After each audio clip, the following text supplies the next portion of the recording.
Hello, everybody. Welcome to the 100th episode of Is This a Ghost? I'm Clayton Smith, and every week I tell a real ghost story from real history to my real friend Patrick Dean, who doesn't take it real seriously and looks like he might really throw up. What's going on? I'm not going to throw up. I promise. I won't. Doing weird things with your face and I made your 100 episodes. That's true. About Ralphing on this show. Yep, as far as the public knows. Yeah, while the recorder was we going. We do have editors. So, no, we're good. I'm totally fine. I'm totally cool and good. Are you feeling sick? The stress of success is bearing down on you? It's part of it. It's a big part. It's not a small part. How many episodes did you think we would make on this show? I'll tell you what. It didn't have 3 digits. This is uncharted territory here. Yeah. So yeah, if I bet money at the beginning, I would have said you and I would have gotten bored of this by episode 6. That sounds right. That sounds where I would have put you. Yes, when we started. And remember, we started this off by me luring you into my basement with the promise of free whiskey. Mm-hmm. Exactly. Which is how a lot of my friendships start. Mm-hmm. Yeah, that's some of my best memories and alleged memories start that way.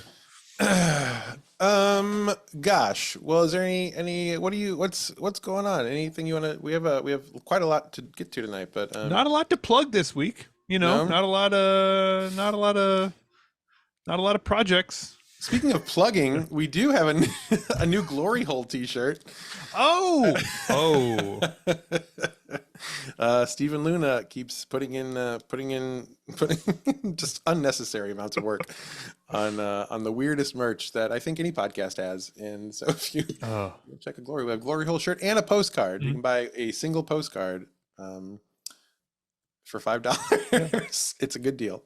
I have found that in life, there's like 3 really good friends to seek out and like turn into your best friends. One of them is a plumber. That's pretty obvious, right? Another one is some sort of like tax professional, like a tax accountant. Oh, right? That's a good one. And the third is a graphic designer. Because you can just feed them the wildest shit and they're like, oh my god, I could totally make that look palatable. And then that's how you get like the Glory Hole t-shirt. It's and then you need a 4th friend who is the lawyer. To be like, actually 3rd friend is infringing on a lot of stuff here. We're gonna need to blur all this stuff out. 3rd friend is really impacting your liability here. So gosh, I know there's one other thing. This is kind of a 100th episode announcement that it's a teaser really. We don't have a whole lot of details to share yet at this point, but I think this is news for you too. We're I think soon we're going to roll out for all you Is This a Ghost super fans who are clamoring for more. We are going to roll out a new what do we call it? A subscription plan, a Ghost Plus, if you will. Oh, that's not what we're going to call it. No, that's unless what I'm we like it. You call it whatever you like. We do want to call it Ghost Plus. I am latching on to Ghost Plus. So there's gonna be an option coming up soon for like a members only style extra content, extra perks, extra stuff thing. That's what I feel comfortable saying right now. I like that. So stay tuned. Stay tuned. And I am announcing this to everyone so that you can't back out, Patrick, because we haven't really discussed this very much. Totally fine. Digging Ghost Plus. Can't wait to join. I do like Ghost Plus. Now that I said it 3 times, I like it. It's like Beetlejuice. It has now made itself real in my brain. Could be Ghost Plus. That's one. What else do we have to say? I think that's the only thing I wanted to talk about. Yeah. So, do you want to know what we're doing tonight for our special 100th episode? I'm just, figure plain Jane, middle of the road. Ghost story. You know my laziness. Oh, yeah. Maybe even something Jen researched. I will say that we've been thinking about the 100th episode for a long time. And speaking of Jen and I spent some time bouncing around some ideas. Jeremy reached out with some great ideas too. So everyone has taken this more seriously than you have. I was gonna say guess is the one there's one person missing from that list of who has Yeah. great episode ideas. It's this guy. Yeah. So we do have a special episode today, and just to mark the 100th episode, our Centennial, our 1 century of making podcasts. Goodness gracious. Seriously, we're gonna do a ghost story, and then just like like a normal day, and then after that, Jen is gonna join us. Actually, Jen is here in the studio today, and she's Where? going. She. Well, I've made it very clear that she is not allowed to show her face on camera because I am like one of your kittens and so easily distracted. But she's here, and she's going to join us at the bottom half of the show. She's got something planned for us. I don't know exactly what it is, but she's got kind of a special, some sort of retrospective special thing that we're gonna explore together. Okay. So stay tuned for that after the story. And I should let you know, this is a very special kind of story, and I want to tell you all about it. But first, I have to tell you that Is This a Ghost? It's sponsored by Smart Labels. Cha-ching! Yeah, they love it when we reduce them to revenue. And, and if you are like us and you've got so much Smart Labels money around your house, you're going to need to put it in some boxes to hide it for a while. I keep losing the shit. I don't even know what happens to it. Oh, that's wild. I'm just really excited because I'll be perfectly honest. We've never not used a Smart Labels ad. Every single time we've recorded, we thought to ourselves, there's no way they're going to accept that one. And every single time. They've been a great partner for us, and I cannot possibly overstate that. And so we are very excited that Smart Labels is back for the spring cleaning season. What are you cleaning in your house this spring? I'm looking in your basement. I'm thinking not much. I've got some stuff to scrape off the floor. I think. Yeah. There's some stuff. Glitter glue. Lots of glitter glue. It's honestly, I mean, in a house of 3 girls, a lot of glitter glue. Mostly glitter glue, actually, at this point. Craft supplies. I'm gonna say craft supplies. Craft Shitload of craft supplies. And you can't throw that stuff away because then the girls will say, "Where is our glitter glue? Where are our pom poms? Exactly. Where are our little hedgehogs?" It's indistinguishable from garbage, but irreplaceable nonetheless. That's correct. So you need to put those things in a box that you will be able to find at the drop of a hat or at the scream of a child, as it were. And Smart Labels can help you do that. So you put all your kids' stuff that is cluttering up your house, you put it into some boxes, in my case, 7 boxes, in Patrick's case, 18 boxes. And you you put a Smart Labels on, and you will be able to find that stuff whenever the kids ask for you to please stop being so violent toward them by not producing their craft supplies immediately. You can go to Amazon, you search Smart Labels, it's all one word. You'll see the color-coded QR code labels. They're wonderful. They'll come to you in the mail. Obviously, that's how Amazon works. I think we discussed that in a previous ad. Jeff Bezos does not show up at your door.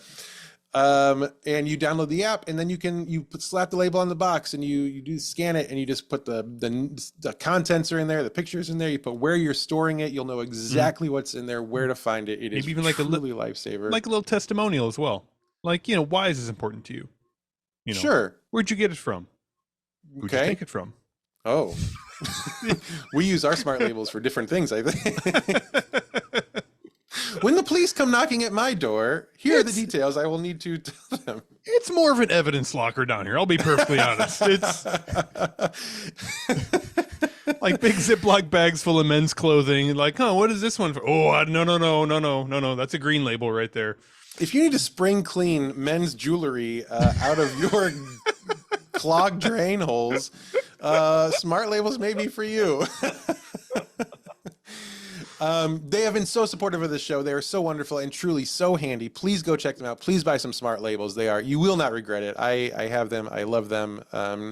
And they are going to make whatever your spring cleaning, whether it's mob paraphernalia or children's craft supplies, or I don't know, anything else that you might clean in your house, then you'll need Smart Labels. So go do yourself a favor, Amazon.com, and just search Smart Labels. You will love it. That was like the least offensive ad we've done. It wasn't bad at all, honestly. That's pretty good. Yeah. I cussed a couple times. I bet they'll have us back for more. Our Let's rate find out is together. going up. Now it's $4 per ad.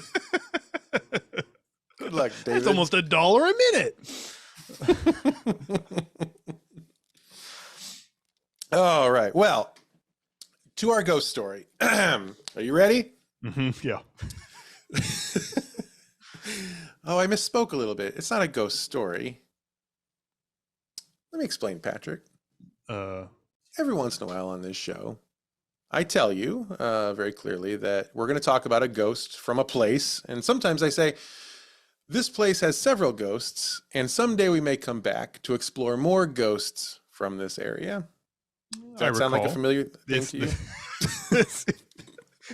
Yes, Mr. Prosecutor. This all sounds very familiar. This is your deposition now. Mm-hmm. Well, what I have done for our special 100th episode is I have gone back and I have found not one, not two, but 3 new ghosts from places we have already visited. Oh. And the catch is 2 of them are real. Oh, fuck. And 1 of them is fake. That's right. You're reaping what you sowed. And now it is 2 haunts and a flaunt 100th episode retrospective edition. Patrick, I have 3 ghost stories for you, and you must tell me which one is not real. Are you ready? I mean, none of them are real. I don't know how else to put that. Okay, well, I was going to save this question for the end of the show, but okay, well, let's get into it now. So how's your belief in ghosts coming along? I mean, 100 episodes in. Yeah. Probably my reserve is a bit more steeled even now, I would say. It's Oh, no. met a lot of dumb ghosts along the way here. All right. Well, 500 more episodes ought to fix that. All right. Do I get to take notes? I don't remember. Do I let You can take notes. Okay. You cannot touch your computer. You cannot Google anything. You certainly cannot ask ChatGPT anything, because that's just going to confuse both of us. But yes, you may take notes. I have no paper. Fuck it. I'll just remember it. Oh, boy. All right. Well, then, are you ready? Yes, please. All right. Story number 1. Henry Thomas Dickinson was born. When can I guess? Henry Thomas Dickinson was born in Beaufort, South Carolina on April 19th, 1828. His parents were Scottish immigrants. His mother was named Freya McLowry Dickinson, and his father's name was John Thomas Dickinson. And I don't get more points if I guess now, right? I don't think. No, there's no more points. I'll wait. I'll wait. You'll wait. I'll wait. Trust me, you're going to want to hear all 3. Henry went to school until the age of 11, and then he's done. He's done with school, as you are. And he goes to work in a tobacco mill. Now, it turns out not only is he a good worker, but he also has a pretty good head for business. I mean, as a child, but this is as he gets older working there, I think. I did less research for all these because I had to make them all short. So I'm going to fill in a lot of gaps here. So he decided to add palmetto leaves to the tobacco when he rolled it all together, which meant less actual tobacco for the same weight. Yeah, like a chicory thing, like chicory coffee. It's like chicory coffee. When you go to Cafe Du Monde, as I so recently did. That shit is rancid. God, that's bad. I don't know. And it's like, why do I always think I'll like it? Yeah. Because I don't. No. I have fond memories of it immediately after drinking it. But when I'm drinking it, I do not like it. What if somebody took a clove cigarette and put it into my coffee, and then I had to drink said coffee? That's basically what's going on. And then eat the wet clove cigarette. Yeah, it's that idea, basically. So this makes the company a pretty substantial bit of money. Sure. And so Henry is eventually promoted to overseer of the mill. And it was right around this time that he marries a woman named Catherine Moody. Eventually, he buys the mill outright. And it's going so well that he buys 2 more tobacco mills. And by the time he is 24 years old, he is a pretty successful tobacco magnate. Oof. Tobacconist. Tobacconist. Tobaccopreneur, I think is the actual term. So Henry's a good tobaccopreneur, and this is all going very well for him until that rascal, Naked Abe Lincoln, signs the Emancipation Proclamation because tobacco production is about to take a real big hit. So Henry immediately joins the Confederate Army. And because he's pretty wealthy, they make him an officer. So now he's Colonel Dickinson, Colonel Henry Dickinson. We don't actually know a whole lot about his time in the war. We know he was at the Battle of Shiloh. We think he was at the Battle of Appomattox. Okay. It's in the Battle of Shiloh where he takes shrapnel from a cannon shot. It tears up his right leg pretty badly. And that's his best leg. That's my Walton leg. It's my Walton leg. It's my two-step leg. It's my two-step leg. I do both steps on that leg when I two-step. When I jump up on the horse, that's the one that I use to get up over the top. I can't go the other way. I think about that when I ride my bike sometimes. I always go plant the left foot, kick up the right foot to get on there. I don't know how I would do it the other way. I think I would hit the bike and fall over.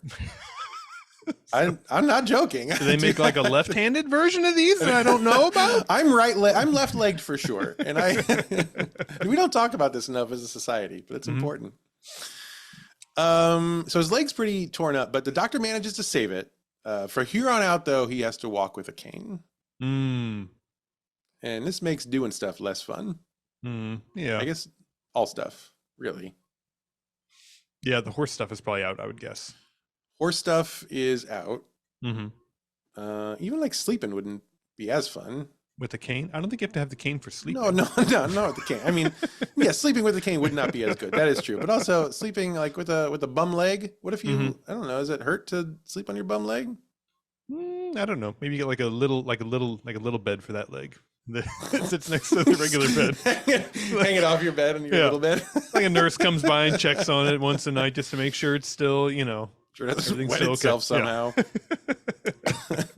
Okay, that makes a lot of sense. Actually, God, that sounds really comfortable. Actually, like a little bed next to your bed, A little leg bed. just for your leg. Sure. One for your arm, maybe if you got to drape it over. A little wrist bed. This is sounding more like a stretcher as we go on, but really, It sounds like he might be in traction. maybe just suspend everything. So he's not having as much of a fun with his life. So the war ends, and then Henry, by this point he's like, I don't remember right there. He's like 35. So he's like, I'm going to retire. So he sells off his cotton mills. And he and Catherine buy a little piece of property called Myrtle's Plantation. Now, you may recall Myrtle's Plantation. Do you remember the ghost of Myrtle's Plantation? Was this the ghost that appears only as a shadow and only to people who are very, very creative with how they... Are you trying to explain every ghost? Well, it was outside of like a white house, and the ghost appeared as a shadow on the outside of the house. Am I correct? It was a silhouette, I believe. A silhouette, yes. Yeah. You're remembering the visual, though. That's good. Chloe was the one who was, she was a servant of the house. Yes. And she poisoned the mom and the children because she thought she could save them. Right. Like get them sick and then like make them better. And then she accidentally killed them. Miscalculation. And With, then I think, she was oleander killed by the leaves? other... Oh, with, was it, you Not say oleander. coriander? No, I that's coriander. I think the rosemary did it. I think The mother of the house has that gene where coriander tastes too much like asparagus, soap. Yeah. and she just overwhelmed by the smell of her own urine, and she just kicked it. No, I said oleander. I don't think that's right. That sounds right, though. Maybe it is oleander. I don't know. I can't touch the computer, so you're gonna have to go with it. That's right. Anyway, so that's Myrtle's Plantation. That's Chloe the ghost. Man, I'm very impressed with myself. It's very good. That's the deepest pull that we'll do in terms of timeline. So that's pretty good. So he sells out the mills and he buys Myrtle's where Chloe was. Now Chloe, that whole thing happened pre-war. And this is of course post-war. So this is after the fact. Now it's not clear whether or not Henry actually believed in that particular ghost. Guests who came over to visit, they would warn him about it. They've all heard the stories. He would tell them stories in return about seeing her on the grounds. But he also was kind of known just generally to fuck with people, so we're not sure. He was a real kick. Let's see, but his wife did seem pretty unnerved by it. She took up the habit of burning bundles of sage around the house, though she would not ever say that it was because of Chloe's ghost. Mm-hmm. But Just really like the sound, that's like the smell of like burning weeds inside of the house. Yeah, it's really very pleasant. My life. Yeah. But they move in, it's fine, and Henry's living his quiet life that he wants now. Mm-hmm. The plantation, Myrtles, is still producing, but a slower rate, certainly than pre-war. They have servants, but they do not know. They no longer have slaves. Mm-hmm. Henry doesn't really mind. He has plenty of money, and he's just like, I don't want to walk anywhere anymore. My leg hurts so bad. He just wants to sit on his front porch. Mm-hmm. And one day he is sitting on that front porch when a man comes storming up the walk. This man was named Neville Cobb, and he was furious. Neville marches up the front steps. He pulls a gun and he points it in Henry's face, and he demanded to see Sterling. Sterling. I want to see Sterling. Okay. Now, Henry knows who Sterling is. Mm-hmm. Sterling is Ruffin Gray Sterling. And Ruffin Gray Sterling was the previous owner of Myrtles. Okay. This is like when you move into a place and you keep getting mail for the old guy. That's sort of like that, yes. Yeah. The 19th century version of that. Yeah. And like slowly the mail starts getting more aggressive because this guy clearly is like skipping out on debt. Yeah. And eventually like a big thick envelope comes and you're like, oh fuck, that looks really serious. This one smells like white powder. What is this? Yeah, it's like that. So he tells him that he is not Sterling, that Sterling is no longer there, that I have purchased this place from Sterling, and he has no connection. But Cobb doesn't believe him, and he shoots him 3 times. Oh. Once in the shoulder and twice in the stomach. Oh, that's a bad way. It's a bad way to go. And then Cobb runs away, leaving Henry on the porch. And Henry's wife finds him there bleeding out. She sends one of the servants for the local doctor, but it takes him, I don't know, I guess 6 hours to get there. It's a while. Certainly too long. Yeah. I don't know how long, but too long. The doctor arrives. Henry's, of course, already dead on the porch. Since then, Major Henry Dickinson has become the second most famous ghost at Myrtle's plantation. His apparition is sometimes seen lying face down on the porch, though that is rare. Much more often, visitors will see a pool of blood that spreads slowly across the planks without any apparent source. And his walking stick also is often heard tapping through the house. Interesting. Any questions about story number 1? So Mr. Neville Cobb gives me pause. Okay. Did they ever explain his motivation, what he needed from Mr. Sterling? It may be in there somewhere. I want to stress again, this is going to be a theme that you will see here. This is very little research for all 3 of these. We do not have 3 hours to do this episode. I pulled the same trick with you on Halloween. I get it. It's the ultimate way to outsmart somebody is to not actually know the answers to any of the questions that they're asking. No, okay. No, I'm good. I'm good on this one. Okay. Colonel Dixon. Major Colonel Dixon. Dickinson. Major Henry Dickinson. Okay. Dickinson. Okay. Yes. I'm good. You want to go into story number 2? Big old star next to what? Yeah. You sure? Oh, yeah. Pretty fast. I think I'm ready. Okay. Story number 2. Henry Washington Dodge. Another Henry, huh? Many Henrys. Interesting. Was born on June 3rd, 1859 in Sonora, California. His parents were named Eliza Rogers and M.T. Dodge. Interesting.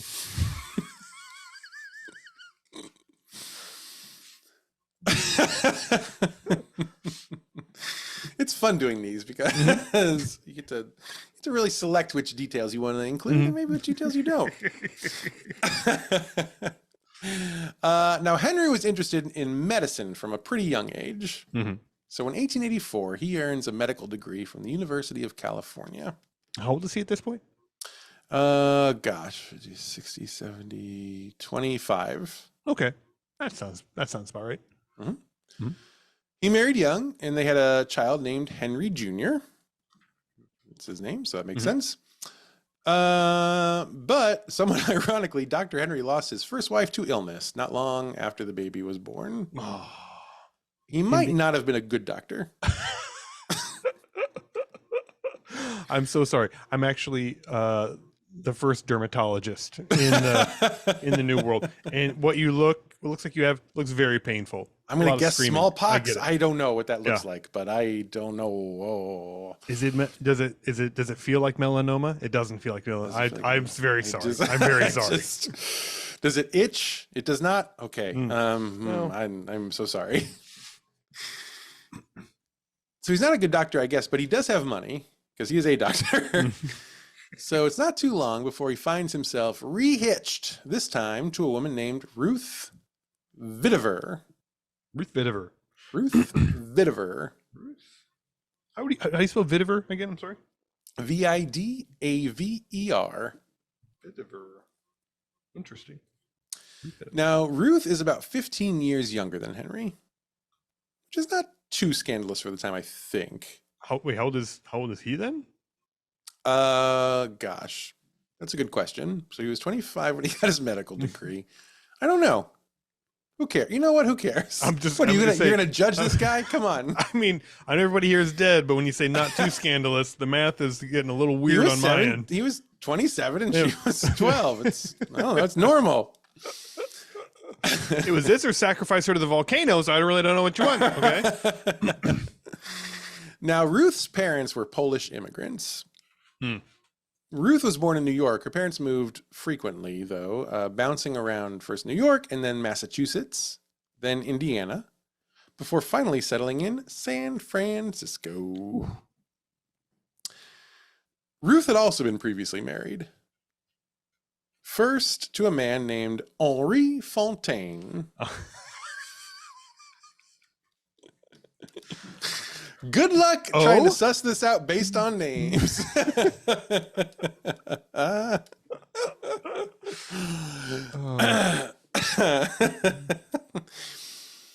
had a daughter named Vida. Quote, but what became of Fontaine is presently unknown, end quote. So he disappears. He might be raptured. We're not sure. Okay. I mean, they lose track of a lot of people back then. Makes sense. Yes, it's easy. So she's now husbandless, but then before she meets our guy Henry, she then marries another man named Thomas Brown. And that went fine for about 5 years until Ruth learned that Thomas was actually legally married to his previous wife. So she didn't like that. And she was granted a divorce. But the third time is a charm, and Ruth and Henry Washington Dodge are married on April 12th, 1906. Oh, okay, so we can't do the math here. 16, 17, 89, 99. So he's 47 by the time this happens. Okay, so she's 30. Yeah. Oh, yeah. Yeah, it's normal. Okay. It's fine. Never mind. Whew, thank goodness. Fun fact, Ruth's father was a rabbi, and he presided over the marriage. Oh. Yeah. That's nice of him. It's not that fun of a fact, but I did want to get the sound effect into the episode somewhere. It's fun as it's going to get. Ruth and Henry go on to have one child together. They have a boy named Washington Jr. So Henry's name is Henry Washington. He already has a Henry Jr. Now he has a Washington Jr. Right. So it's like if you had a boy, you named him Thomas Jr. Right. Well, and earlier, so wait, the one child's name was Vida earlier. Yes. And the last name is Vitiver. Yes. Okay. I just want to. Any questions? No. Okay. It seems like a story where you had a very limited number of names, but a lot of people to spread them over. That's right. That's how stories are sometimes. It's fair. So anyway, so Henry now, again, he's pretty successful at being a doctor. He's loaded. He's got a bunch of money. So he thinks, I don't want to be a doctor anymore. Now I want to be a city assessor. And so he leaves medicine and he goes to work for the city of San Francisco as the assessor for 14 blissful years. Wow. But in 1912, he falls ill. Melanoma.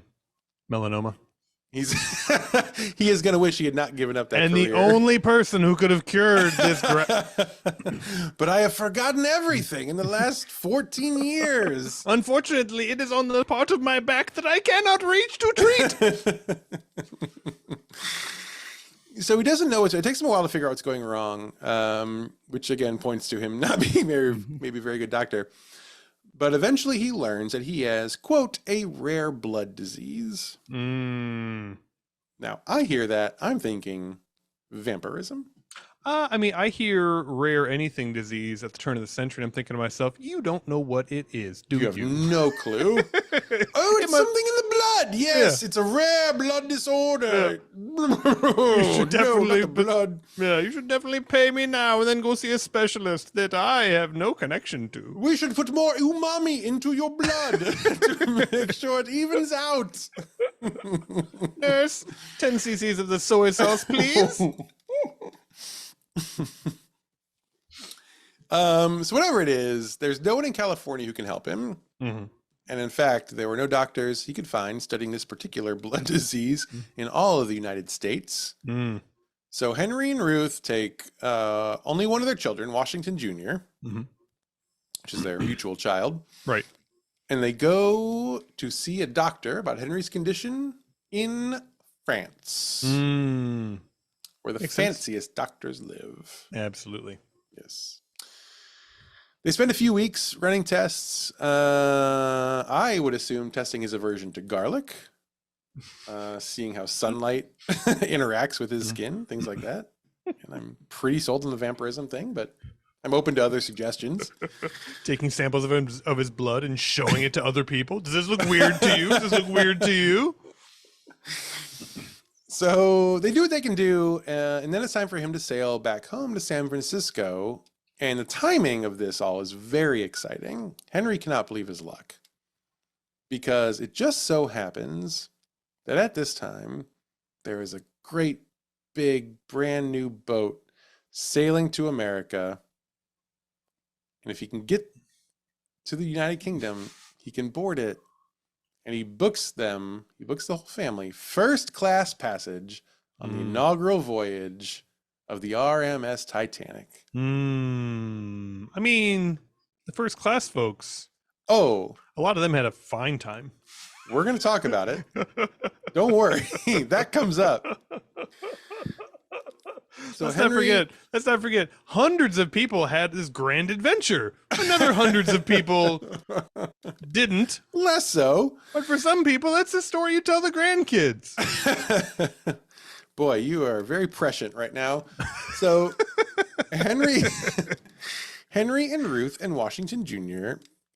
jump on board the Titanic. Now we know how that goes. We've covered it in some detail on this show. Before it was a metaphor to jump on the Titanic. Yes, that's right. This is the actual, the literal version of this. When the boat starts to sink, Henry puts his wife and son into lifeboat 5 and sees them off to safety. That's what you do. Noble. But unlike most men who did end up going down with the ship, Henry ends up jumping into lifeboat 13 a little bit later. I mean, there's space if you could scooch. If you could just scooch, you could put your baby on your lap, right? You can put the baby on your lap. That's a lap child. That's a lap child. That baby didn't pay for a ticket, so I need to be in his boat.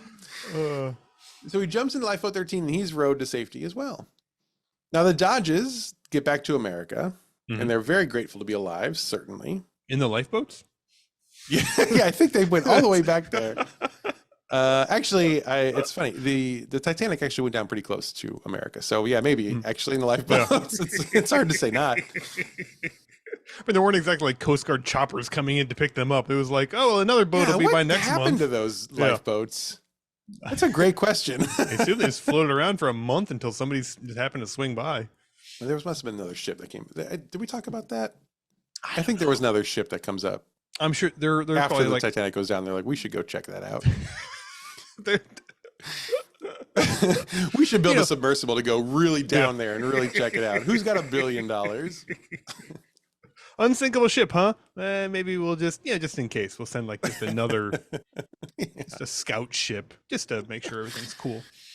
Anyway, so they get back to America and they go back home, and word starts spreading like wildfire that Henry, a wealthy man from first class, had escaped in a lifeboat while so many other women and children who were not in first class died. So people are talking, and Henry's life very quickly becomes pretty uncomfortable. They make his life a living hell because everyone's like, why did so many women and children die? You could have given one of them your spot, right? And he's like, and their kid could have sat on her lap, you know? Yeah, Just saying. for sure. Yeah. If you've got 3 infants, they can stack. Just like sawhorses. Yeah, it's very easy. Exactly like sawhorses, yes. So it gets so bad for Henry that he eventually goes on a speaking tour around the country. And on this tour, he would explain to crowds why he took the seat on the lifeboat. He claimed there were empty seats, the boat was about to launch, there were no women or children in sight, and so it didn't make any sense to send an empty seat into the water. And he also said there were no sailors in the lifeboat, so it was important that he be in the boat to help the women and the children row back to land. None of this helped him. I was going to say, He was constantly harassed, and eventually he had a nervous breakdown. He ended up in a mental institution for a few weeks. They eventually let him out, but the day they let him out, he went back to his home.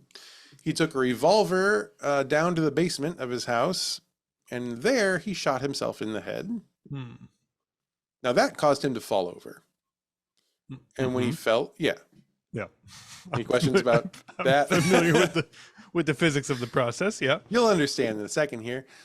It caused him to fall over. When he falls over, he fractures his skull on the floor. Now, despite having a bullet through the head and a fractured skull, he is still alive. Boy, what kind of shitty revolvers he got. It's 1912, man. I don't know. It's one of those like rubber band guns that you get from like Silver Dollar City. But he put a bullet in it. He thought he would do it. Did not. It feels like a flag that says "bang" is poking me in the ear. What the fuck is wrong with this thing? Oh God! Why is my brain flapping? So he is still alive, but pretty badly injured. He crawls to the elevator and he goes upstairs in the elevator. He's found inside that elevator by his house staff. He's rushed to the hospital, but it's too late for him and he dies 3 days later. The ghost of Henry now appears to the family who lives in that house, and he's always in the bedroom, and it only happens in June and July. According to the owner of the house, quote, "You see his image. It's very dark, and he only comes when there are no lights on, so you can't see his eyes or make out details, but he seems to be looking straight at you. He's big, tall, he has broad shoulders, and there's a little red light blinking at waist level. He's there for a few seconds, then he disappears. He comes about once a week for a month or so." And that is a story of Henry Washington Dodge. Okay. Any Lot to take in there. questions about that story? I mean, that story was 3 times longer than the first story. So just, data point there. Just a data point. Okay. Yeah. Okay. I think I have what I need there. Okay. You ready for story number 3? Oh, please. All right. We all know Abraham Lincoln got shot. Yes, and not with one of the... Not with a flag bang gun. No. Not with a gag joker gun. What is less often discussed when we talk about the assassination is that Lincoln's murder was actually part of a much larger conspiracy to transfer power to the Confederacy. The plan wasn't just to kill Lincoln. It was also to kill Vice President Andrew Johnson and Secretary of State William Seward. Now, bumping off the three most powerful men in the U.S. government would mean a crippled Union and the Confederacy could swoop in and take control. Mm-hmm. Now, of course, to pull off a good conspiracy, as you know, you need good conspirators. And John Wilkes Booth had several. They included Lewis Powell, David Harold, George Atzerodt, and Mary Surratt. Okay. And what did they do? Everyone had a role to play. Powell and Harold were supposed to kill the Secretary of State. Atzerodt was supposed to kill the Vice President, and Mary Surratt offered up her family's boarding house as their head of operations, where they met and planned and did their whole thing. Now, there were a couple problems with this group. So Harold is supposed to kill the Secretary of State with Powell. They're supposed to kill William Seward.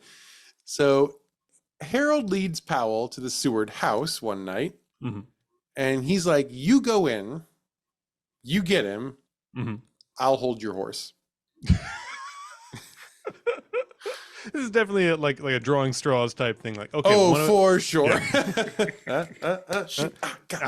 Fine. Super helpful. So Harold's outside. Powell goes in.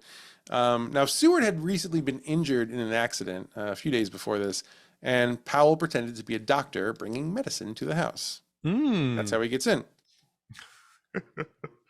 But doctor, I only called for you 2 hours ago. There's no way you could have been here by now. We weren't expecting you till next Thursday. So he gets in the house, but he's stopped by Seward's son, whose son is like, give me the medicine. I'll take it to him. Yeah. Powell panicked. He pulled his gun and he shot Seward's son, but the gun misfired.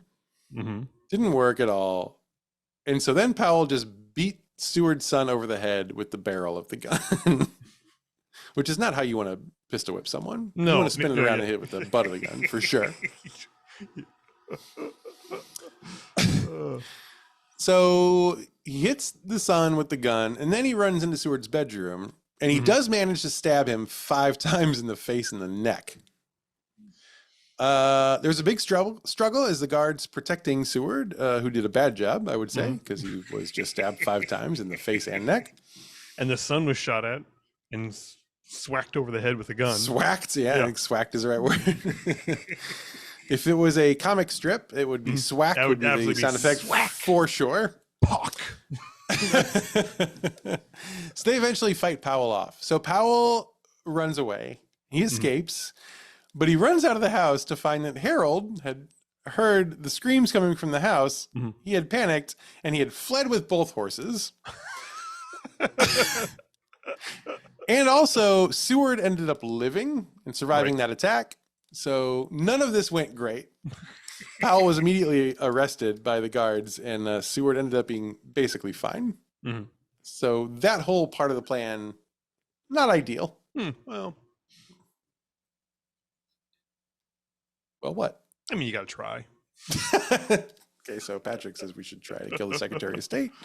I don't know. Sorry, Tony Blinken. It's going to be... Look out for Patrick.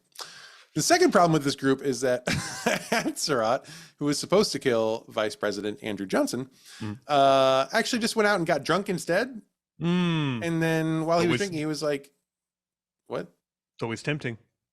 To get drunk instead? Yes. Yeah, instead of doing anything. Instead of doing stuff? Yeah, 100%. He goes out and gets drunk, and while he's there, he decides not to try to kill the Vice President of the United States. So he just doesn't. So that plot failed too. And the last conspirator here was Mary Surratt. Mary was roped into all this when her son, John Surratt, started helping Booth with his plan to kidnap Abraham Lincoln. Now, this plan obviously later changed to assassination, but it started off as a kidnapping plan. Mary wanted to be supportive of her son's interests, I guess. So she was always worried about, what are you going to do with your life, John? and now he's finally showing interest in something. I bet it's one of those things like those parents that are saying, well, I don't want my kids, going out and drinking. So I'd rather them just do it here in the house. That way I That's can right. keep an eye on them and know. I don't want to encourage bad behavior, but I do want him to do something. So if he's going to assassinate a president, do it from home. Do it from home. That way I know he's not out getting hurt. That's right. That's right. So she lets John and his friends have their little club meetings at her house in DC. So this is in DC, but even before she lived in DC, she was no stranger to Confederate sympathizing. She and her husband, his name was also John, they used to own a tavern in Maryland, which had served as their primary residence until husband John died in 1862. That's when their son John came home to help run the tavern, and it became a safe house for Confederate soldiers and sympathizers. By the time the war basically ended, Mary rented the tavern out. No, sorry. By the time the war started, this note is confusing. I don't know. Eventually, Mary rented the tavern out and moved her family to D.C. to open a boarding house, which then came to serve as the meeting house for the Lincoln conspirators. She provided Kool-Aid and Takis for the boys. They planned their mission. So anyway, after Lincoln's assassination, the entire conspiracy plot was uncovered. All the different tendrils here were laid bare.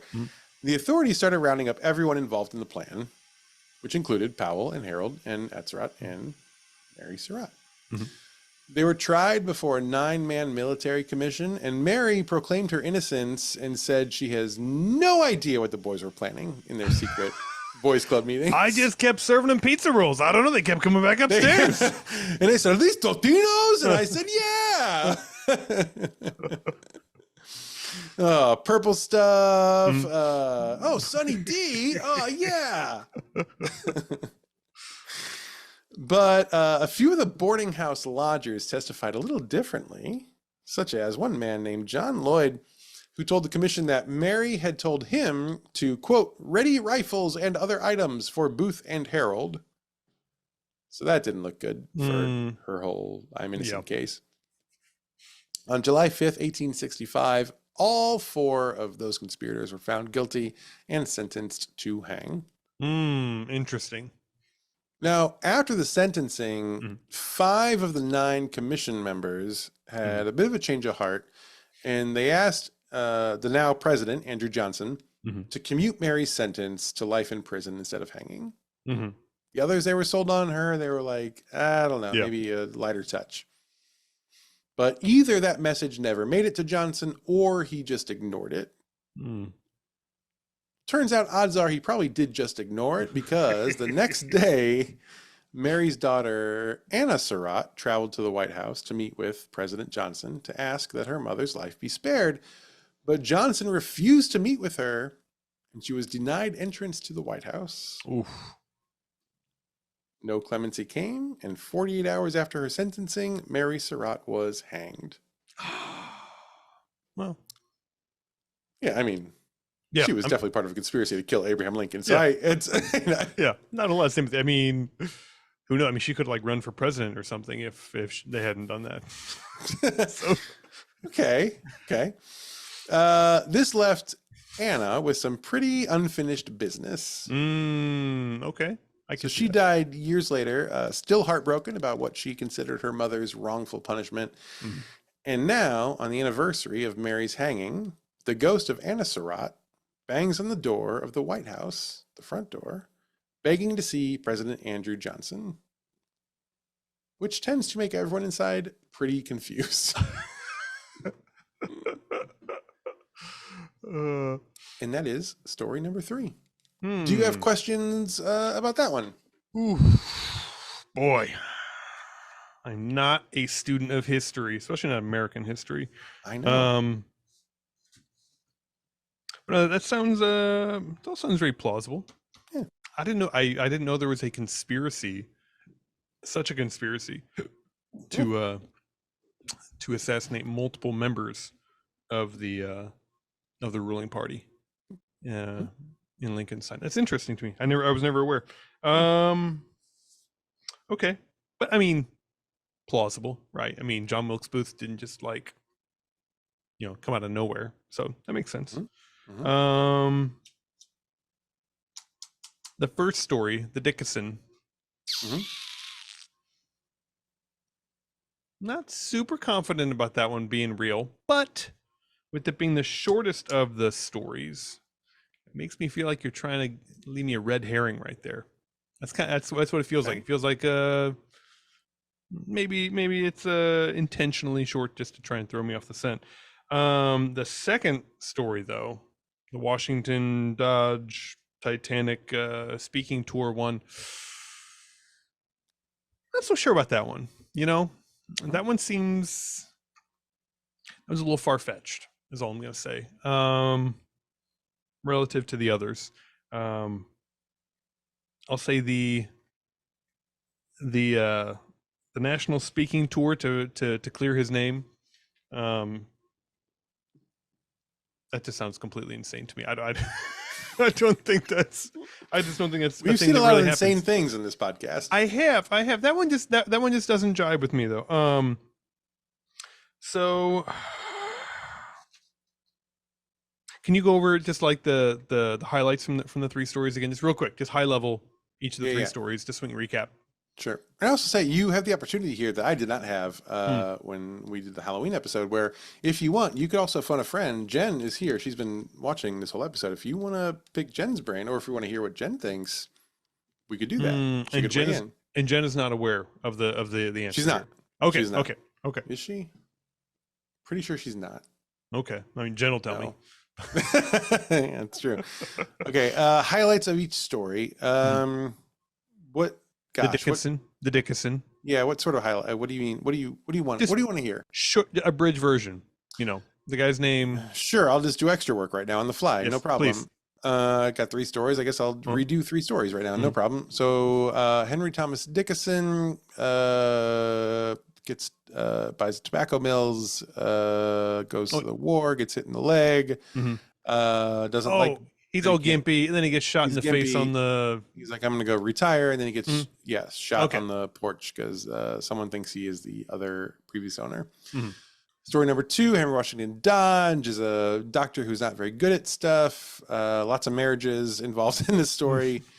He gets sick. They go to France to find doctors. They get back on the Titanic to go back to San Francisco, and he survives by getting into a boat, and people don't like that. And he goes on a speaking tour, and he ends up basically killing himself because of all that.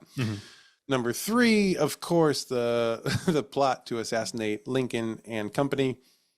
And some of those didn't go as well as Lincoln's did. I would say, I guess all of them didn't go as well as Lincoln's did.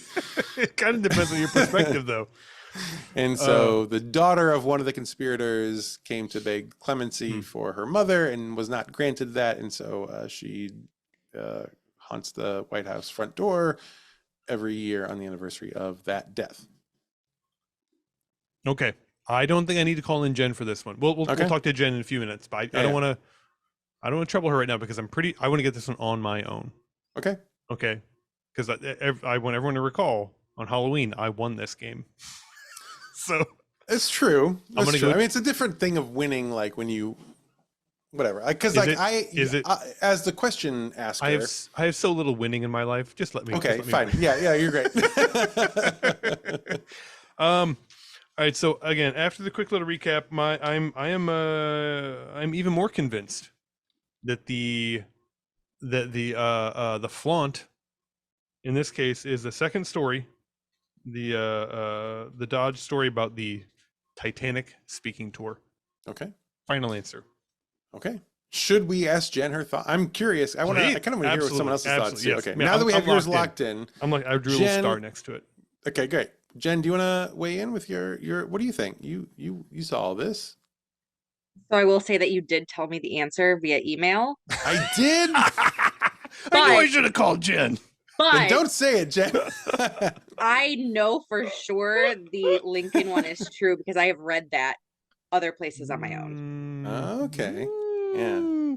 All right, No. so that narrows it down. So Now we're down to Patrick the- is either now- right or wrong. 50-50 now. Now it's the old Monty Hall thing, right? So Yeah, I know which one we're it taking isn't. away. Yeah. Mm. Well, let's talk about the Lincoln one for a second then, because we know it's not true. Or no, it is true. We know it's not the fake. I didn't know any of this. I had no idea this was a conspiracy thing. I was so excited to learn it. Not like excited on behalf of the people who were victims of this, but just, I was so excited to it's hear about interesting. the thwocking and the copping. Yeah. Did you know about this, Patrick? The Lincoln? No, I didn't. No, I really did But not. it sounded no. real. It sounded like something It good did. happened. It did. It's not like it would be way too far fetched for you to try to pass over on me. There was, in hindsight, too much detail, really, in that story, for sure. That's fine. All right. Well, the flaunt for this episode, the options are Henry Thomas Dickinson, Ghost of Myrtle's Plantation, or other Henry, Washington Dodge, of Titanic fame. The true story between these two is Henry Washington Dodge of Titanic fame. You have blown this game. The Myrtle's Plantation ghost was made out of not entirely whole cloth. I will say some of these details are true. The former owner, for example, was actually named Ruffin Gray Sterling. Mm-hmm. That's real. He owned it at some point. But no Dickinson. No Dickinson, but Major Dickinson is the name of a blend of coffee from Pete's Coffee. It's like one of their flagship blends, which is named after a real person, by the way. Sure. So yeah, And now a fake person. So that's and now exciting. a fake person as well. That's correct. Kudos. Fantastic. Great work. Thank you. So now we're even again. Now All we're right. good. So it's Halloween is going to be your turn to try to claim some sort of vindication here. Mm-hmm. Well done to you. You got it wrong. You were so close to getting it right I know. at several points. I erased it's my little tough. star next to Dickinson. I had a star next to Dickinson because I this is the stupidest name I've ever heard in my entire life. Yeah. But the Henry Washington Dodge had some dumb names. MT Dodge Yeah. was a real name of his real dad, and that should not be a human person's name. And yeah, Vita is the daughter of Vita was the daughter of Vitiver. Vitiver. Her last name was Ruth Vitiver. Vitiver? Yeah. Yeah. So it's all right. Well, I feel much better about myself. I feel very proud, very pleased. Feeling proud enough to go on a national speaking tour to clear my name. Isn't that wild? There's no way that's true. There's It's no way true. anybody at the turn of the century would give two shits about this guy. No, they Yeah. were all. It was a national scandal that this motherfucker from first class ended up on a boat when it was supposed to be women and children and crew only. It was a major scandal, apparently. Like I didn't read all of them. I would say I always saw like screenshots and archives of contemporary newspapers. It was in fucking every newspaper around the country. This guy. So he goes on a speaking tour to try to convince everyone that he's not a bad person, and it did not work.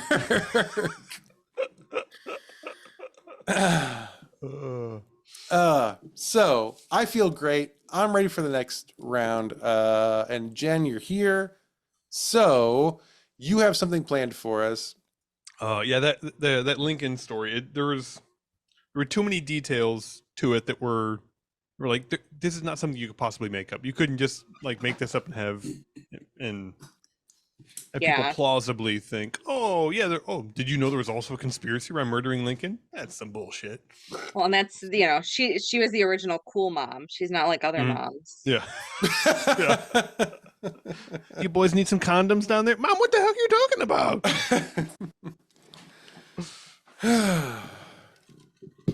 All right, Jen, so you have something planned for us that I only know a little bit about. Do you wanna it's your show now. You take over. Let's do it. Well, before we get into it, do you guys want to start with trivia or would you rather? Oh boy. Let's do trivia first because I know half of those answers already because we did discuss. Let's get a big head start, a big lead put together in trivia. Yeah. And we'll waste it all on Would You Rather. Yeah, I didn't know we were doing Would You Rather. That's fun. Okay. All right. Well, I feel much better about myself. Feeling very proud, very pleased. Mm-hmm. Well, I feel much better about myself. Feeling very proud, very pleased. Yeah. I didn't know we were doing Would You Rather. That's fun. Okay. You did. There was a couple of those in the email I sent you, so it's just proof that you only read half of what I send. I'm trying These- to put these on the sound front like- for the show, Jen. these sound like really you're long just Really emails. pulling the veil away. We email That's all right. constantly. And I do write a lot. I Well, and Jen apologize. is the person who does more work. She does either the most or the second most work for this podcast. But to bring Jeremy on someday to see who does more work. But I whatever Jen says, I have to respond to, and so we spend a lot of our time talking on email. You don't. I'm not going to be offended if you don't respond. But I'll know, Jen. I'll know. I'll know too. But Yeah, I know. We'll both know. Yeah. That's two people too many. Anyway, let's do the game. All right. So for the big 100 episode spectacular, Bonanza. I think we Bonanza. Bonanza's what, yeah. Right. the Centennial celebration. Mhm. We've got some trivia questions, a few would you rather questions, and then just some, we'll end it on little soul searching, Oh no, feeling That doesn't back. sound good. I don't like to search my soul. Peeling back, searching the soul. This sounds This like is not what we signed up for. sounds like a serial killer. I don't think you'll get as emotional as you did on the live show. You got a little. I did not get emotional. Clayton did. You got a little emotional. misty. It's Well. fine. It's fine. People, I think appreciate, that, and that I, fucking whatever. Fuck you, people. Get out Yeah. of here. You know what? This call's over. Just end the Zoom button. Bye. How dare you expose my vulnerability that way to people who did not have access to the extra Who content? did not pay on the extra? Yeah. That's right. Get out of Hold here. on. Jen. I've got a cat on my desk. 1 second. That'd be our next promotion. It'd be like, pay what you want to see Clayton get emotional after 14 drinks on the internet. Have you ever wanted to hear Clayton cry after 14 drinks? Can you pay $5 a month for that? I can start my own OnlyFans. Only tears. I like it. Let's, yeah. There's a market for everything. Mhm. All right. Patrick, I wrote this one specifically for you. Well, good. He's Here doing I am. great with tests tonight, so this is great. What occupation is mentioned the most over the last 100 episodes? It's got to be surveyor, right? Has to be surveyor. 10 points. Has to be surveyor. Yes, Now, hey. I will say, did you go through and really check to make sure that was a I- true? Did you re-listen to all 99 episodes? So I actually have, because I've been cataloging tags for the episodes. Oh my Mhm. god! So in my free time when I'm not editing the video, I'm re-listening to all the episodes. All right, so Jen does officially the most work of anyone on this podcast. Yeah, I didn't realize you went to that layer. Okay. Yeah, it's very clear now. Also, Patrick, do you just put your own points in the chat? Of course. Somebody's gotta keep track. Okay, Somebody else okay. gonna keep it's fine. track? Just asking. What's the I chat was for? surprised. Okay, sure. They have like a scoreboard feature. I mean, I'll do that for the video on YouTube, but yes. All right. In how many stories did we talk about Ed and Lorraine Warren? Is this for a specific person? How are we doing? Or we just like shout it out? We It's just for we Clayton. both This one's guess? for Clayton. This one's for Nope. Clayton. Shout it out. I Oh, think we both guess. Mhm. Because I saw, and this is transparency. I saw Jen's response, but I think it was wrong. That's Mm. okay. That's why I put a Um, question mark and you didn't respond to it. I don't know that it was wrong, but I think it was wrong. I think we did. I think they've come up. Let's see. Patrick, what do you think? I'm gonna guess 4 is my guess. I don't remember. Now that I say this, I don't remember what Jen said. I also think 4 is right. I also think 4. I Okay, said 5 then. 3. No, I said 3 that I knew for Okay, sure, 4 but then. I thought there was a 4th. You're both right. Okay, so there's the doll. There's Annabelle. Yup. There's the house with the Ryan Reynolds. What's the Amityville. Amityville. Mhm. What's the other one that you? There's the Snedeker house, which I Snedeker. think is the haunting in Connecticut. Yes, Mhm. that one for sure. And then I thought there was another one too. I'm gonna Google. Google it. real quick. You guys make cool small talk while I Google. Don't worry about this. You guys. That's good. Jen's been texting me the answers the whole time. That makes a lot of sense suddenly. Oh, okay. Which one was So it? I don't know if there was a fourth or not, but what I will say based on this one article I saw, there is a story that I have been wanting to do for a long time. I may be confusing it with that. So it may be this other place that we will eventually do. Let's see. Snedeker, Annabelle. They did a, oh my God. Okay. Yeah, maybe they did. Maybe it is 3, but I just want to do a 4th. So we're just on the same wavelength. I think so. That makes a lot of sense too. So maybe Jen was right and we were wrong, both, which would not surprise anyone, I think. Everybody gets points then. Patrick says 20. Wait, okay. So I'm gonna wait. Clayton 10. I guess. No, stop. No, you can't say Clayton minus 10 points. No, it's Clayton 10 points. If you're getting so many points, that's fine. No, it's I think we're. Can we call Ryan in here to take points? No, he's too serious. He's in bed. Yeah, he's gonna be grumpy about it for sure. All right, question 3. What was the first episode about? Oh, I know this one. Do you know this one, Pat?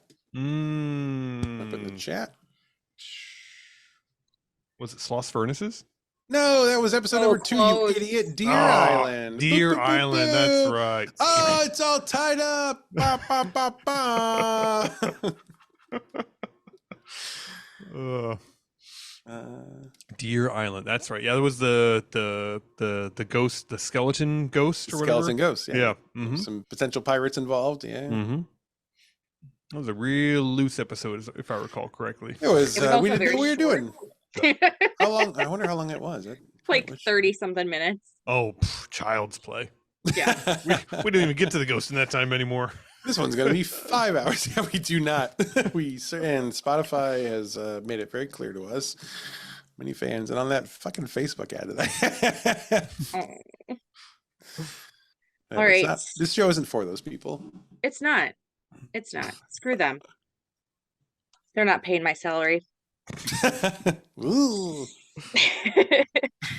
So this is a piece of trivia my husband didn't care about. Who started saving the Hollywood sign?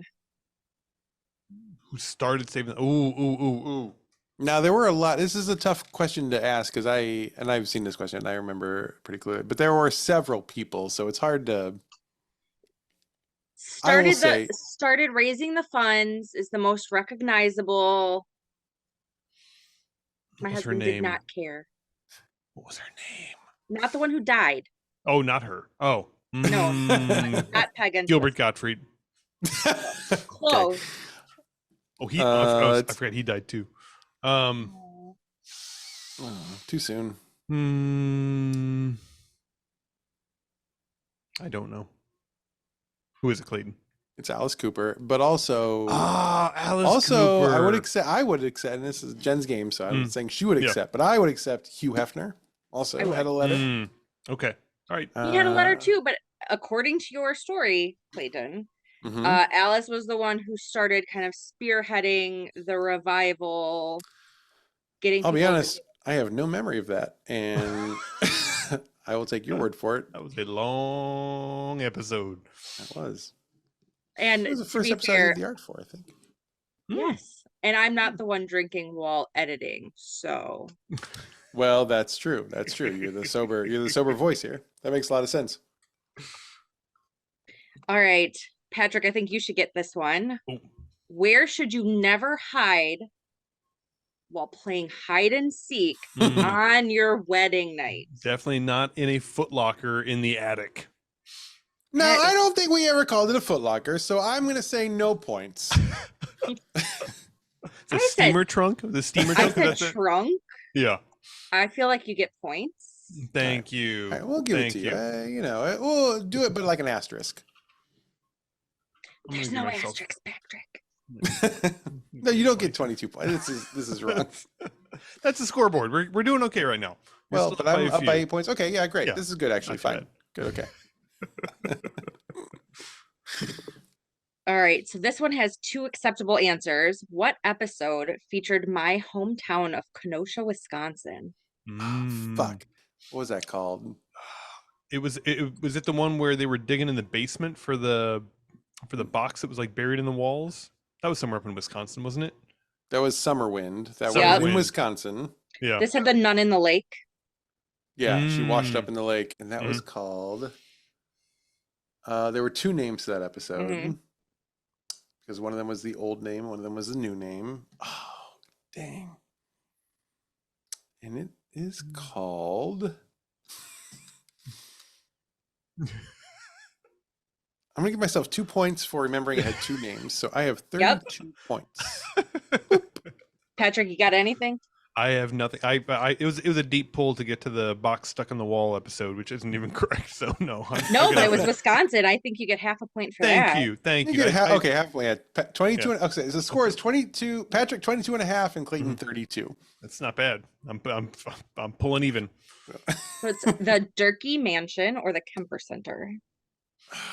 The Durkee Mansion. The Durkee Mansion. Yes, I was so hungry that episode. We talked about it. That we made a joke, I think, about turkey meat. Yeah. All right, and I'm gonna apologize in advance. I do not do accents well. What episode? Oh, you're gonna do an accent! I'm so excited. Okay, heavily featured the German style. Which one episode? That phrase was said many times. The German style. Oh God. It could be some episodes. I would. There was also lots of husbandry. Was it the? Oh, that's right. I was gonna say Wolf's Egg Castle, but I don't think that's right now. The husbandry. Oh man. Where's your thought process going, Patrick? It was Wolf's Egg. Was that the haunted cave in the woods? That was the castle with the added haunted cave in the woods. Yeah, which I would have. It was in, I think, Germany, but oh gosh, I have such vivid memories of you. It's in America. Husbandry, yeah. Animal husbandry in America. Oh no! I talk about husbandry so often. It's hard for me to. Oh! Wait, was this the God? Was it in Pennsylvania? Yep. Oh, what's that house called? The house, the blood on the floor. The guy got stabbed, and the blood stain is. And what's that called? Grumblethorpe. Grumblethorpe. Yes, that's the one. All right, I'm giving myself full points for that. Wait a minute. You're up to 40. 42. 42. 22.5. You are so bad. Embarrassing. Well, I mean, you're not getting skunked, Patrick. I don't remember a whole lot of these. All right. Next question. What was the name of the Icelandic witch ghost? Oh, I know this one. Oh. I'll let Patrick try to answer first. It's not your gig witch girlfriend. Gig witch, also a good pull. Frida? Nope. Gunna. Was it Gunna? It's Gunna. Gunna. Damn it. Gunna, the Icelandic witch ghost. And they let her chase herself off of a cliff with a ball of yarn. I think is how that one ends. I believe that's correct. Yeah. Or no, into a like a hot spring. Yeah. All right, last Gunna, of the right? You didn't confirm, Jen, but it's it is. It's Gunna. Oh, thank God. I was very confident about it, and I got really nervous. All right, last of the trivia questions. How many times have we talked about Mad Anthony Wayne? Now, do you feel definitive in your assessment of how many times? This is how many times I have heard his name in the course of the 99 episodes. And you feel confident that you have gotten all... Okay. So you're saying how many episodes or how many times have we said Mad Anthony Wayne? How many episodes have we talked about? Okay. Mad Anthony Wayne. He could make a verbal cameo, or it could be about him. Well, based on the number of Mad Anthony Wayne posters that we've sold, I'd say 0. Oh. I don't, but it's probably not based on that. Gosh. Okay. So we can collaborate on this. We could. Yeah. So obviously the Matt Anthony Wayne episode was one. He made a special appearance pretty recently on An episode that was already one of the answers. Grumblethorpe. Yeah. He was on Grumblethorpe. Mm-hmm. I think there's a third. I would say 3. Yeah. I don't feel confident about 3, but I think 3. I only heard 2. Ooh. But Was it just those 2? I will go back and listen to all of them. Please do. Just If you can get this out by midnight tonight, that would be great because we want to include it in the show notes. You betcha. No, 2 might be right. I just thought I didn't think you would include it if it was only 2, so I said 3. Mm-hmm. It's Jen's just the biggest trickster of all. I will say, Matt Anthony Wayne is one of my favorite episodes of this podcast, and you have said that, so that's why I included it. And I thank you, Jen. Also included in this episode, we're 3. Oh, there it is. Yeah. Boop, boop, boop, boop. I don't know if people appreciate the Matt Anthony Wayne episode enough, and that's on them, I think, because God, it's a great fucking story. Anyway. All right. So, Patrick, what are the scores? Looks like I just barely. Excuse me, I'm sorry. Hold on a second. I'm just seeing here in the barely scoreboard. squeaked by. Patrick just went from 22.5 to 52.6. Yeah, for the Matt Anthony Wayne poll. It was. Again, you said 3. Pretty deep. Yeah, I said 3, and then it became 3. It's wrong. No, it's 3 because this is okay. But we both said I said 3 first, actually, and so I'm okay. Well, okay. So you you get some points too. You get some. I will get some points. You get half too. credit. So maybe you're like, that's not bad. I don't know. The scoreboard says I'm 98.7, so I think I win. That's math. Just barely. That's fair. Yeah. It was close. But I did win. As a person who doesn't pay attention to these episodes, I feel like I'm doing pretty good here. I need to win because I am the one who does a lot of research for this thing. So it's embarrassing if I lose. The next round, though, could change everything because I get to give the points for the answers. Ooh, lightning round. And this is Would You Rather? Okay. All right. Would you rather live with Robert the doll or Annabelle, and why? Okay, so this is just for clarification of the game. We each give a different answer and you decide which one is better. You could give the same answer, but your explanation behind it has to. But it's not like a team game. Correct. Okay. All right. Pat, I'm going to go first. I'm going to go first. I don't remember what Annabelle is, but I'll live with Annabelle. She's the one that was scratching the shit out of the guy roommate. Totally fine. Totally fine. Right. I love this because Patrick, during the Annabelle episode, pretty famously, I think, didn't know who Annabelle was, even though it's one of the most popular horror movie franchises of literally all time. And the fact that he doesn't even remember the episode or the doll is just perfect. And so, God, I'm so angry. I will say Robert the doll. He's freaky. I don't like him, but at least I know who he is. Mm-hmm. And he's behind glass that is safe. Annabelle's behind glass that is not safe if you touch it. I would much prefer to be living with a doll who I know is, if I touch the glass, I won't be possessed or haunted. Annabelle it's made very clear that she's you touch the glass and you're fucked and you're probably dead. I don't know what happens, but I know that Patrick doesn't know anything about either of these ghosts. And so I stand by it. Unbelievable. I know so much about Robert the doll. I know so much more than I once know about Robert the doll. Name 3 things about Robert the doll. The little sailor uniform. If you name 3 things, you get full credit. No, come on, stop. Number 2, he has a monkey head. And number 3, his original outfit was a clown outfit. That is true. Actually, I didn't remember that. So I will cede full points because that is true. All right, you win this round. You both get 20 points. Good job. Oh, great. Thanks, Jen. I forgot about the clown thing. Man, so did I. Yeah. All right. Would you rather get a drink at Captain Tony's Saloon or Bunghole Liquors? Oh, I think And this is why? easy. Okay, I'll go first. I would rather do Captain Tony's Saloon. And we can both have the same answer. No. It's more fun if we disagree. But that's Okay. you know. Specifically because after we recorded the episode, famously, I think we did one of our rare retractions. It wasn't really a retraction, but it was a mea culpa, I guess. I didn't do enough research. Apparently, it's a thing to just take off all your clothes at Captain Tony's Saloon. And while I wouldn't feel comfortable doing that myself, certainly I would feel pretty amused to see other people doing that.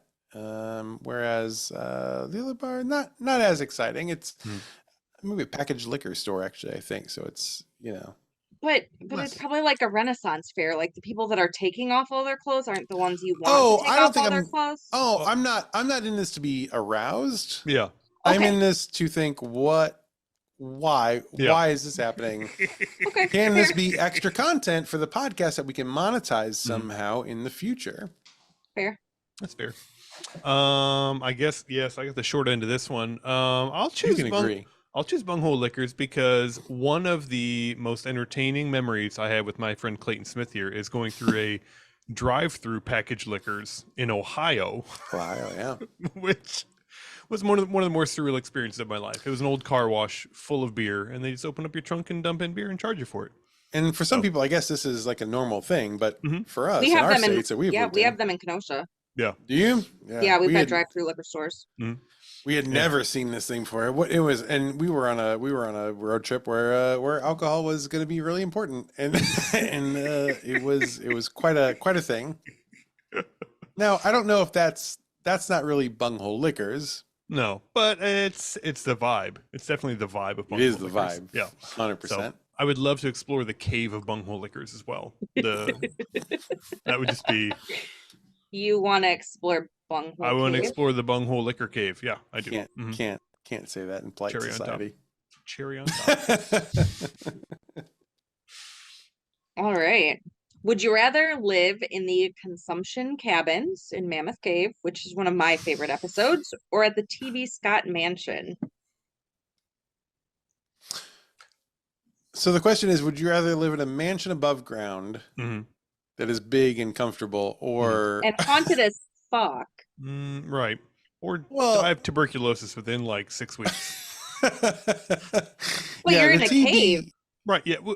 Well, which also is not a selling point, I think. You're in a cave, so you've obviously already given up, so who cares? I gotta go mansion. You go first, Pat. I gotta go mansion. Again, it's kind of like the Robert the Doll thing. I don't really remember the mansion episode too much. But I can't live in a cave with tuberculosis. I'm sorry. Yeah, if I'm gonna take the opposite side of this, what I would say is the TV Scott Mansion no longer exists. It's just a bell now in a park, right? Is that? Yeah, that's the right episode, right? Yeah.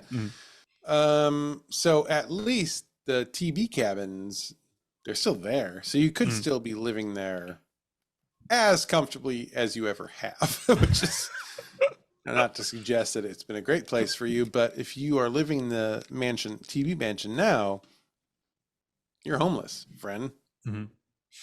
So also, you know what? Consumptive cabins. I'll just fuck it. Yeah. The cave will also be nice and cool and wet when the climate change really fucks us all over. True. That's correct. And I do like being cold. It'll feel really good against your lesions, I'm sure. So you just you will get I don't think watch out for those there. lesions. Well, this is a good question, actually. Is this about like living there now or living there in the time in which we talked about it on the show? Oh, now. Oh, then yes, TB cabins for sure. I can walk out of that cave, no problem. And I would sleep so well. It's like blackout curtains are your house. So I'm in, actually. All right. I think score is pretty tied up. Thank you. Crazy. I know. I'm doing really good. Can't imagine that happened. That's weird. So love to see the stats on that, but okay, keep going. All right. So now we're into the touchy-feely retrospection portion. Gross. Oh, Clayton, I didn't I know. I didn't sign off on this. Have you had enough drinks, Clayton? Do you want a couple more drinks before we get this? I don't know if I'll cry, but I might. I don't think so. There's nothing that's Nobody thinks they're gonna cry. That touchy feeling. Yeah, I'll be the. I didn't judge cry of while that. writing them. Okay. All right, so Clayton, which story was the most fun to research or learn about? And Patrick, same question, but which was the most fun to kind of hear about? Not necessarily that you learned the most about, but which was, was it batshit crazy, so much fun, you can't believe it happened? Can I cheat? Can I look at our our history, because Yeah, it's a lot of episodes. Okay, so I this will- isn't trivia. It's just Yeah, it's a good question. All right, but I do need. It's one of the things that always strikes me is kind of I don't know, not a bad thing certainly, but just kind of a thing that is unfortunate is that I do memory hole all this stuff. Like as soon as it's out there, like I don't remember a whole lot. So there are so many things we talked about that I have very little memory of, which is too bad, but it's nice to do the retrospective where we look at it.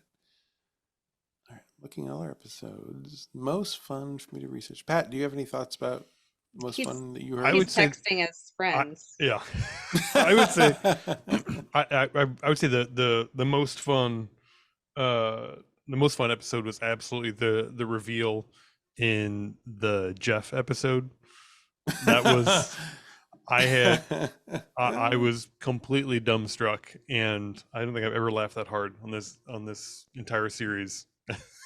Someone who said, "Standing up at full height, 2.5 feet, the body of a mongoose." It's like that was the wildest shit. And so if you are listening and you have no idea what that is, if you go to isthisaghost.com, you can sign up for our mailing list, and we will automatically send you the Jeff episode. It's a secret episode.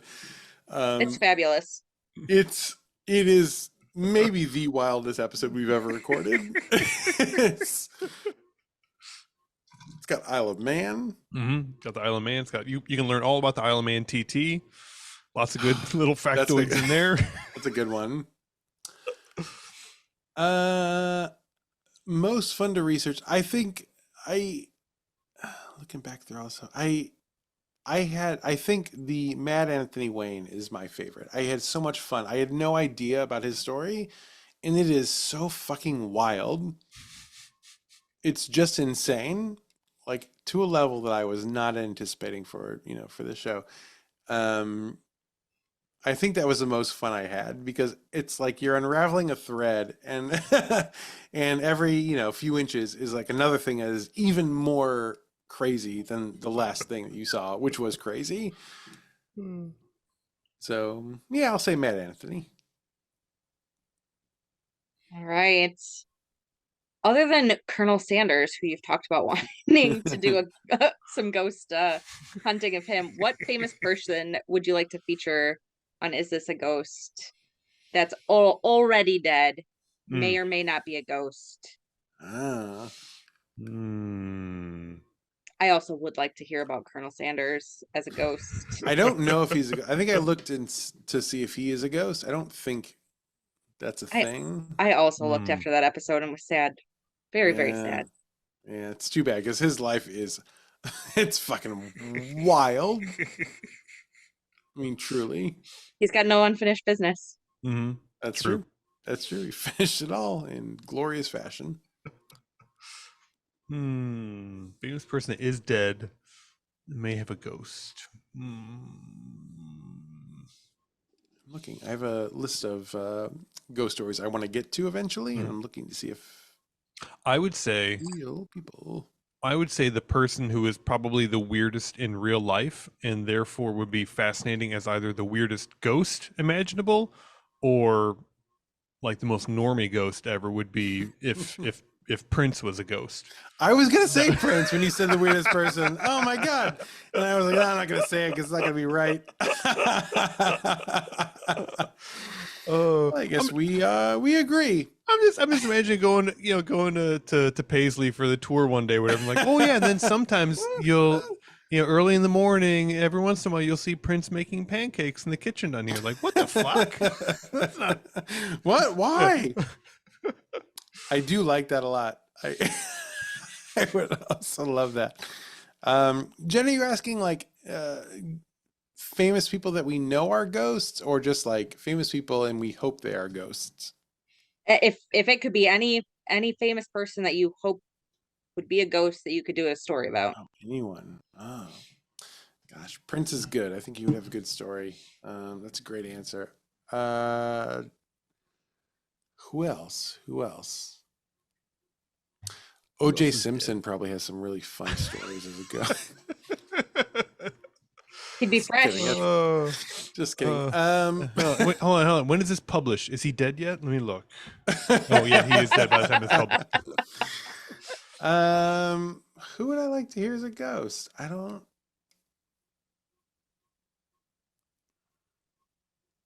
This is bad audio content because I can't. I don't know.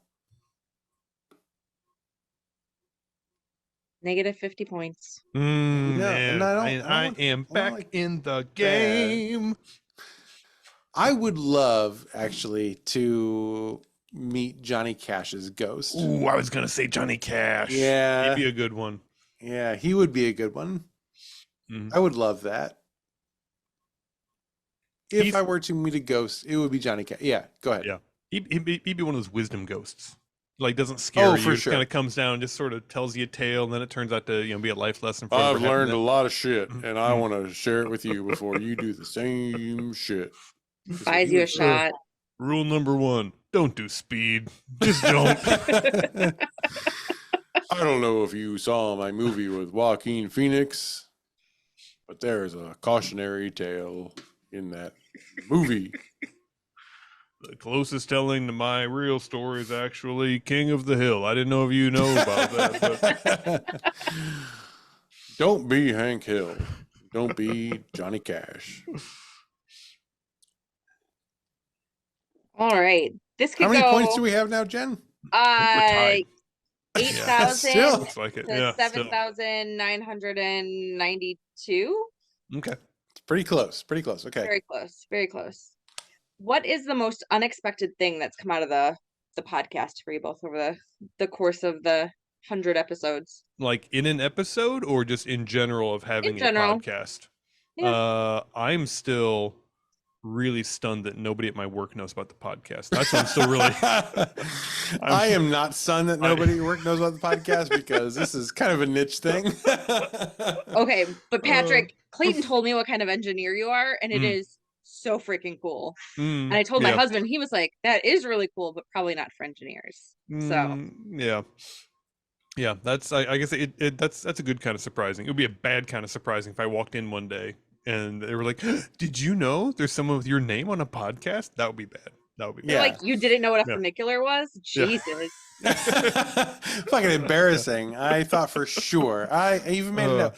I will say for the funicular example specifically, I was typing out during my notes like funicular is this, and I said, well, I'm not going to type this. Patrick will know. Yeah. And it's something I genuinely thought you would know, and you didn't. And it feeds into my earlier kind of podcast question of like, are you actually an engineer? I don't know. Now Well, I'm now that back my to not license be has been convinced. revoked. No, of course I'm not an engineer anymore. What was the question? The most unexpected thing to have come out of the last 100 episodes. I would say, well, one of the things I would say is that the most unexpected, truly, and I mean this as I don't mean this as a slight to Patrick. I mean it's a compliment to Patrick. Is that I would never have guessed this would last to 1,000 episodes. 100. Like a long night. I would never guess this would last to 100 episodes. Because like when I one of the things I think I mentioned in the secret episode, the paid for episode, is Patrick is very funny, and his comedy is so good, and he is very sharp and very quick and very funny, but I don't think people understand that. I don't think Patrick understands that still, even really, as much as I do. And so I think it's a good, it seemed like a really good fit, but I didn't think he would do it more than, to be totally honest, like 4 episodes max. especially after I moved out of state after, it wasn't that long. It was like less than 10, I think, maybe 10. Yeah, it was. Yeah, I think. Yeah, we started doing remote right around episode 10, 12, something like that. Yeah. So, but the fact that he keeps doing it is so good because, I I bring what I bring to the table, but I think the reason that people love this show is because of Patrick, and I'm so grateful to you, Pat, for continuing this on with us, and I am gobsmacked in the best possible way that we are at 100. I am so excited. We've agreed to go to 1,000, and I think that's my biggest surprise is that it's still going, and pleasantly so. Excellent.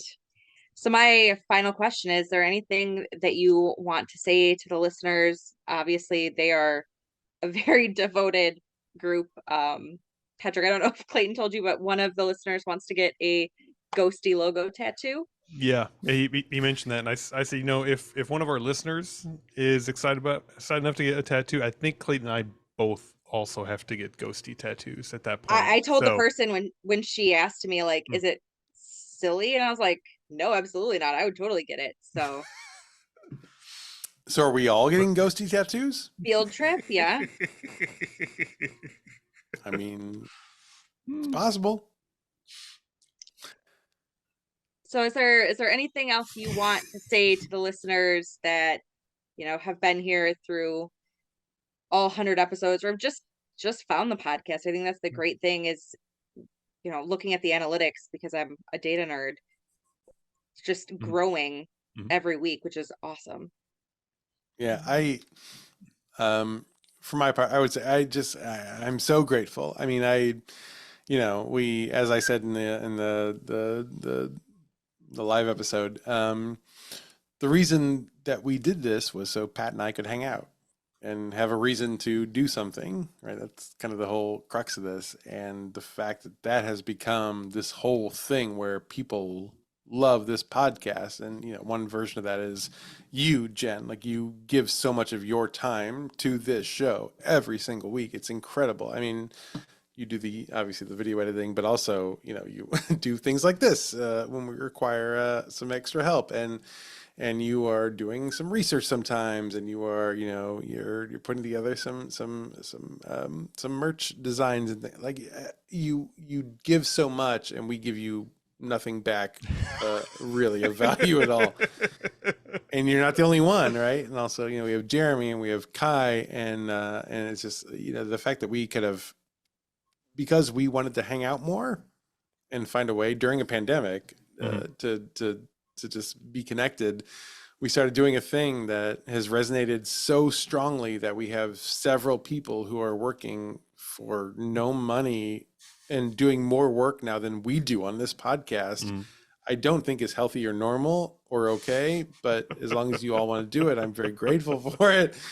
But also, now we have so many listeners, and we have so many very devoted listeners, and we have people buying merchandise that we have thrown together off, weird jokes that like you shouldn't wear some of these shirts out in public, but people are buying them, and it's incredible. Like what has kind of spun out of our attempt to just spend more time together as friends has become this thing that resonates so strongly with people, in a way that they are like really giving of themselves in terms of time and money and attention. And I'm flabbergasted that more than 3 people listen to this show, and we have thousands of people listening to this show. So that is the most surprising thing to me. It would be a cool thing for me and Pat to do by ourselves, and also other people like it. And I'm so grateful, and I am so surprised, and it's awesome. We do have to give a shout out to Stephen Luna. I'm wearing the Cheeseman Park, the landscaping and vivisection shirt because it's so great, and he is so just amazing at what he does. Yes, thank you for the reminder. Yes, Stephen, he's a very long time collaborator of mine. he not only does so many illustrations for us, and he's done the bulk of the illustrations, and he also does not want money. And I keep telling him, like, this is bad business, Luna. You have to ask for money when people do things that they sell for money. He just wants to help. It's amazing, and he does great work. And he also, you know, we have a long track record. He's also my editor of my books, and you know, long time collaborators. He is amazing. He's wonderful, and he doesn't even listen to the podcast, but he wants to help out. And it's incredible the kind of community we've built around this show that we just started doing because we wanted to see each other more. No pressure, Patrick, but now it's to you. What was the question again? I'm sorry. What would you like to say to the listeners? That wasn't already just said. Yeah, good luck. Yeah, I guess I just really appreciate everyone's time every single week. I mean, kind of like Clayton said, this is just sort of, you know, drunken conversations we would have at bars that got progressively louder as the night went on. And now, you know, we look around and there's like a whole group of people around us listening to this, you know, loud drunken conversation. So it's kind of a wild feeling. But yeah, again, you know, we would be here if it was just, you know, he and I, you know, blathering on and recording it and sending it to our friends to bother them. But the fact that we also get to bother all of you is just just an insane feeling. So I can't say enough about that. Well, I have to say, to get through, like, I do an initial listen to the episode when you send it to me, Clayton, and then, you know, listen to it a couple of times as I'm cutting and splicing and thinking of funny things to put in there. I probably listened to the episode like 6 times before That's too many times, Jen. before I Too put many it on times. YouTube. And then I listen to it when it's like the proper podcast is out, because I want to make sure the numbers, you know, stay up. And I'm still laughing. Yeah. By 6, 7, 8 times that I'm listening to it. And it's just never gets stale to me. Maybe it says, you know, a lot about my sense of humor. But I think that's why, you know, a lot of us gravitate towards the show is, you know, it's comfortable and it's funny and it's, you know, I like, you know, great, smart things too. But I don't always want to have to listen to something where I'm constantly worried about the world burning. Yeah, you don't listen to smart things all the time. Sometimes you just want to listen to idiots talking about ghosts. And that, you know, but I also sometimes I don't want to listen to somebody preach about, you know, a ghost hunter, like, oh, I'm so cool. I went into this house and I had my thingamabob listening and we were doing this. And yeah. I won't ever go into the house. Don't worry. You don't have to worry about that. I'll go for you, Patrick. At all. I volunteer. That's right. Go right ahead. Volunteers tribute.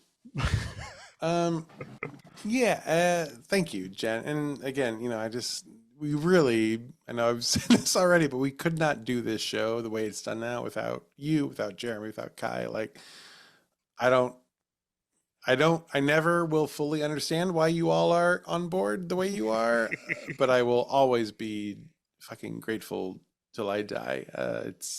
Thank you. Thank you. Is the end of that statement, I guess. I don't know what else to say. It's incredible. Thank you. That was all of my prepared portion of the 100th episode. I do want to say that I don't have a weird obsession with the Rolling Stones. I just we know thought, you, Jen. It's okay. Yeah. You don't say it's I just thought that of all the bands to have played Red Rocks, which is such a big deal, the Rolling Stones had never played there. But after hearing Patrick's explanation, I get it. But like, did you look like did you Google like bands who have never played Red Rocks, or did you Google like have the Rolling Stones played Red Rocks? So it was one of the first facts that came up about like bands that have played Red Rocks or like not.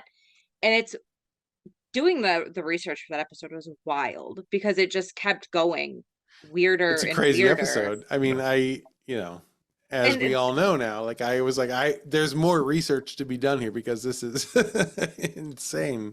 And like, I'll come across some weird thing on BuzzFeed or something where it's about some haunting and I'm like, oh, and I dive deeper into it. I'm like, I'm going to keep this like on the back burner in case Clayton needs something. So I've got like a couple ideas out there for different things because Thank you. I don't want to lose it. But like the summer wind thing, I had been looking into it, and you also looked into it and ended up with a 2-part episode that was completely ridiculous and wild.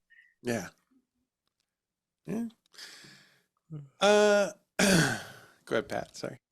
No. Good. Oh, okay. All right. Well, we have probably taken up enough of everyone's time tonight. Gosh, thank you everyone for listening. Thank you, Patrick, of course. Thank you, Patrick, for getting the 2 haunts of Flaunt wrong. That makes me feel You're welcome. very good. Thank you. Anytime. Check is in the mail, I'm sure, right? Yep.